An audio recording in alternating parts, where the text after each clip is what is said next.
Hello students, मैं Vipin sir. I hope आप सब अच्छे होंगे। आज मैं यहाँ इंग्लिश के पार्ट 2 में ग्रामर सेक्शन को लेकर ग्रामर में हम आप इंग्लिश के सेंटेंस पार्ट को लेकर डिस्कस करेंगे।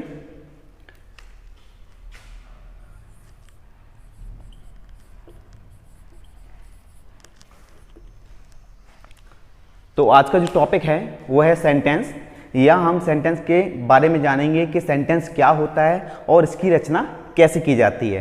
तो इस टॉपिक को स्टार्ट करने से पहले मैं जनरल चीज़ें आप लोगों के साथ शेयर करना चाहता हूं। जैसे कि बात करते हैं, मैं आपसे एक क्वेश्चन पूछता हूं कि अल्फ़ाबेट्स क्या होते हैं, अल्फ़ाबेट्स कितने होते हैं, तो आंसर आता है 26।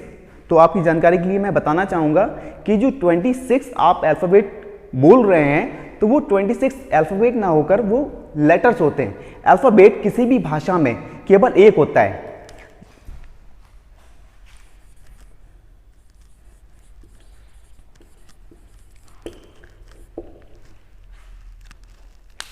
जिसे हम वर्णमाला के नाम से जानते हैं।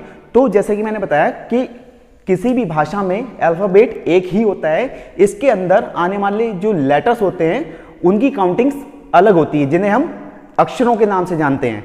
तो हमारे इंग्लिश के अल्फ़ाबेट में ओवरऑल 26 लेटर्स होते हैं और इन 26 लेटर को दो भागों में डिवाइड किया जाता है। पहला वोवेल्स और दूसरा कॉन्सोनेंट्स। तो बात करते हैं वोवेल्स। ये जो हमारे टोटल 26 लेटर्स होते हैं अल्फ़ाबेट के अंदर, ये हमारे दो पार्ट में डिवाइड हैं। फर्स्ट वोवेल्स, इनकी जो संख्या होती है वो होती है 5, और बचे हुए जो लेटर्स होते हैं जिनको हम कॉन्सोनेंट के नाम से जानते हैं, जिनकी संख्या होती है 21। स्वरों को वोवेल्स को हम हिंदी में कहते हैं स्वर, और कॉन्सोनेंट को हिंदी में कहा जाता है व्यंजन। तो ये इस तरह से हमारे अल्फ़ाबेट्स के अंदर जो 26 लेटर्स होते हैं ये हमारे इन दो पार्ट्स में डिवाइड किए जाते हैं। फर्स्ट वोवेल्स, जिन्हें हम स्वर कहते हैं, जिनकी संख्या 5 होती है। दूसरा कॉन्सोनेंट, जिन्हें हम व्यंजन कहते हैं, और इनकी संख्या होती है 21। तो ये तो आपकी जनरल सी बात थी जो कि आपके जानकारी में होना बहुत ही जरूरी है। अब बात करते हैं हमारे टॉपिक को लेकर। आइए बात करते हैं सेंटेंस के बारे में। सेंटेंस के लिए अगर बात किया जाए तो सेंटेंस होता क्या है। अगर बात करते हैं सेंटेंस की, तो सेंटेंस शब्दों का वह समूह होता है जिसका हम यूज अपनी बातों को या अपनी भावनाओं को दूसरों तक व्यक्त करते हैं, या दूसरों की बातों को हम समझते हैं। तो ये एक माध्यम है सेंटेंस, जिनका यूज हम जनरल सी लैंग्वेज में यूज करते हैं या किसी भी भाषा में हम यूज करते हैं। तो इसको यदि हम एक परिभाषा के तौर पर देखें कि किस तरह से इसको डिफाइन किया जा सके, तो यहां पर देखते हैं। तो आइए बच्चों, इस परिभाषा के माध्यम से हम समझते हैं कि सेंटेंस किसे कहते हैं। In every language there is a need of group of words to communicate. मतलब कि मीन्स किसी भी भाषा में अपनी बात को दूसरों तक रखने के लिए हमें एक शब्द समूह की आवश्यकता होती है। Such a group of words which can communicate a complete message. ऐसा शब्द समूह जो अपनी बात को दूसरों को स्पष्ट कर दे, उसे वाक्य कहते हैं। तो इस तरह से हम किसी भी सेंटेंस को समझ सकते हैं। और दूसरी लैंग्वेज में यदि बात करें, in a simple way, a group of words that makes complete sense is called sentence. Means शब्दों का वह सार्थक समूह जिससे हम किसी भी बात को दूसरों को स्पष्ट करते हैं, वो वाक्य कहलाता है। तो आइए इसके आगे हम डिस्कस करते हैं कि means how many kinds it has, मतलब कि इसके प्रकार। तो आइए जरा सेंटेंस के माध्यम से, एग्जाम्पल के माध्यम से इसको और अच्छे से समझ लेते हैं। जैसे कि एक सेंटेंस लेते हैं, अंकुर लाइक्स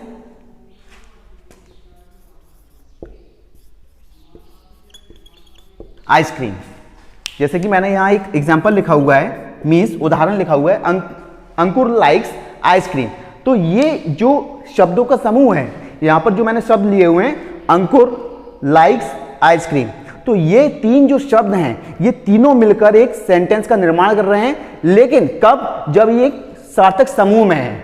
मीन्स जब तक ये शब्दों का समूह सार्थक नहीं होगा, मीन्स कोई मीन नहीं देगा, तब तक ये सेंटेंस कंप्लीट नहीं है। और जैसा कि आप यहां देख रहे हैं कि मीन्स जो मैंने एग्जांपल लिखा हुआ है अंकुर लाइक्स आइसक्रीम, ये एक सार्थक समूह देता है, आई मीन अर्थ देता है कि मीन्स अंकुर को आइसक्रीम पसंद है। तो इसी के साथ हम आगे बढ़ते हैं। अभी हमने पढ़ा कि मीन्स सेंटेंस क्या होता है और इसकी रचना कैसे की जाती है। आइए इसी क्रम में आगे बढ़ते हैं और जानते हैं means kinds of sentence. It means how many kinds of sentence a sentence has, I mean to say means sentence के कितने प्रकार होते हैं। तो इसी क्रम में देखते हैं। फर्स्ट,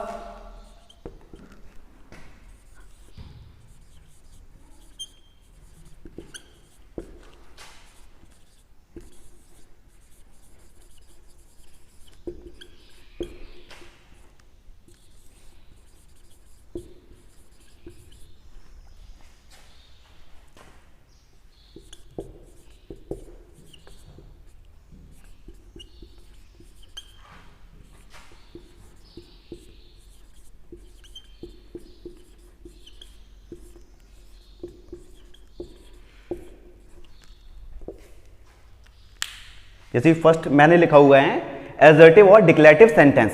सेंटेंस का फर्स्ट जो प्रकार है या काइंड है जिसे हम स्वीकारात्मक या कथात्मक के नाम से जानते हैं। अब ये सेंटेंस होते क्या हैं तो इसके बारे में देखते हैं। Means such sentences that state means any fact और ओपिनियन, मतलब कि ऐसे वाक्य जो किसी तथ्य को एक्सप्रेस करते हैं या उसके बारे में बताते हैं। एग्जाम्पल के माध्यम से हम समझते हैं, जैसे कि मैंने बोला, जैसे कि उदाहरण के तौर पे हम समझते हैं कि मीन्स रामनाथ कोविंद भारत के राष्ट्रपति हैं।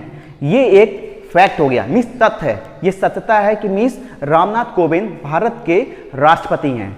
एक और एग्जाम्पल लेते हैं, जैसे कि मैंने बोला रमेश एक अच्छा लड़का है। ये एक ओपिनियन है, ये मेरा एक स्वयं का ओपिनियन है कि मेरे द्वारा कहा गया ये कथन है कि मीन्स आपका रमेश एक अच्छा लड़का है। ये एक मीन्स ओपिनियन है मेरे स्वयं का, और ये आपका सही भी हो सकता है और नहीं भी। आप कह सकते हैं नहीं ऐसा, तो मीन्स नो या यस, ये भी आपका एक उत्तर है, मीन्स एजर्टिव सेंटेंस है। जैसे कि दूसरा एग्जांपल लेते हैं, राम एक अच्छा लड़का है। ये मेरे स्वयं का ओपिनियन है कि राम एक अच्छा लड़का है। तो इस तरह से हम समझ सकते हैं कि मीन्स जो मैंने सेंटेंस लिए हैं ये किससे रिलेट करते हैं, आपके एजर्टिव और डिक्लेरेटिव सेंटेंस से, क्योंकि ये आपके स्वीकारात्मक या कथात्मक वाक्य होते हैं। आइए नेक्स्ट टॉपिक पे बात करते हैं।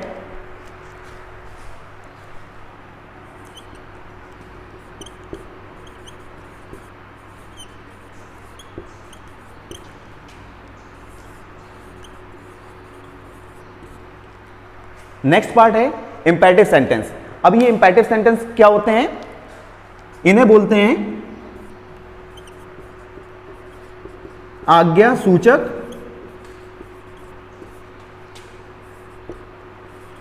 वाक्य। इंपेरेटिव सेंटेंस हमारे आज्ञा सूचक वाक्य होते हैं। अब ये कौन से सेंटेंसेस होते हैं, एग्जांपल के तौर पे हम समझते हैं। जैसे कि मैंने कहा come here, go there, don't make noise, means शोर मत करो, यहां आओ, वहां जाओ। ये आपके आज्ञा सूचक वाक्य हैं। ये आज्ञा मैं दे रहा हूं, हो सकता है कमांड भी हो, एडवाइस हो, तो ये सारे सेंटेंसेस हमारे इंपेरेटिव सेंटेंस होते हैं। जैसे रिक्वेस्ट को लेके बात करें, जैसे कि मैंने बोला कि लेट मी गो, मुझे जाने दो, लेट हिम गो, उसे जाने दो। ये सारे ही सेंटेंसेस आपके इंपेरेटिव सेंटेंस होते हैं, आज्ञा सूचक वाक्य होते हैं। आइए नेक्स्ट टॉपिक को लेके डिस्कस करते हैं। थर्ड पार्ट है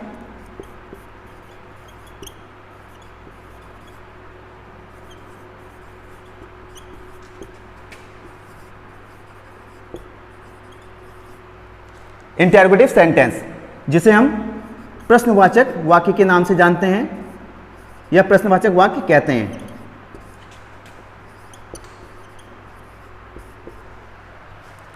तो इंटेरोगेटिव सेंटेंसेस हमारे क्या होते हैं, जिन वाक्यों से या जिन वाक्यों का उपयोग करके हम किसी से प्रश्न करते हैं या जिन वाक्यों का यूज हम प्रश्न करने में करते हैं उन्हें हम इंटेरोगेटिव सेंटेंसेस कहते हैं। जैसे मैंने बोला, क्या आप चाय पीते हैं, या क्या आप किताबें पढ़ते हैं, या क्या आप अखबार पढ़ते हैं, क्या आप मेरा नाम जानते हैं। तो ये सारे सेंटेंसेस आपके इंटेरोगेटिव सेंटेंसेस होते हैं। आइए नेक्स्ट टॉपिक को लेके बात करते हैं। फोर्थ है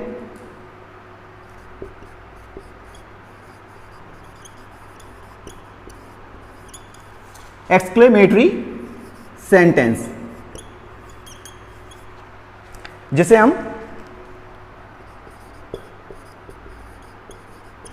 विस्मयादि बोधक वाक्य कहते हैं।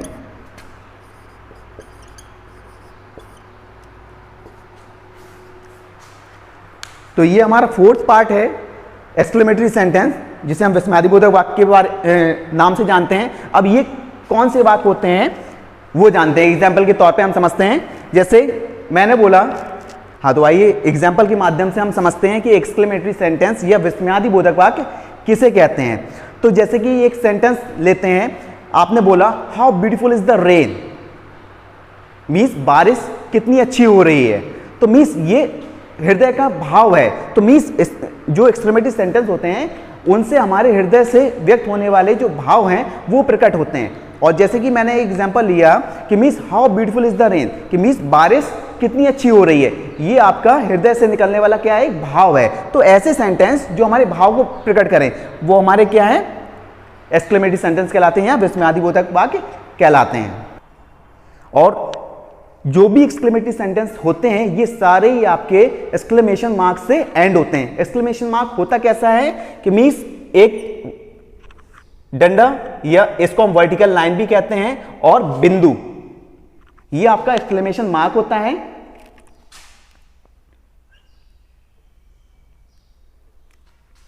और एक्सक्लेमेटरी सेंटेंस हमेशा ही इससे एंड होता है या मीन्स अंत होता है इन वाक्यों का। आइए नेक्स्ट पार्ट को लेके बात करते हैं।